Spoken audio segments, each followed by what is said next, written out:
Aí nós temos Unbox AirFly Pro. Isso aqui também é um produto de Boolchand. Nós aqui que está, vamos aqui agora aqui emissora. Ok, nós vamos abrir.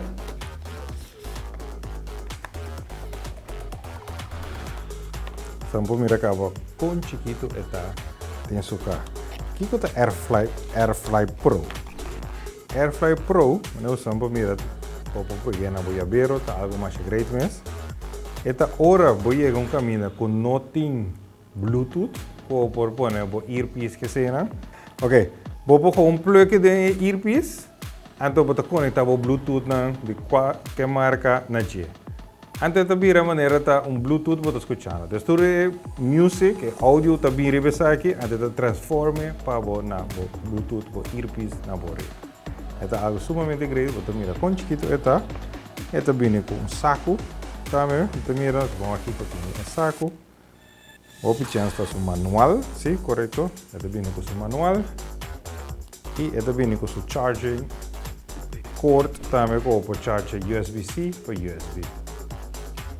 Aqui dentro também está Quick Start e esse aí estava AirFly Pro. Porque sabe como está instalado? Mais fácil. Diz scan o QR Code que podemos mirar dentro da pantalla agora aqui e это dá toda a informação para isso aqui.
Esse estava AirFly Pro. Mas não gostei? Passa aqui na Boolchand, na Zelândia, ou em outra filial, tem diferentes partes do Caribe. Caminho para ter a Boolchand, Aruba, Bonaire, Corso.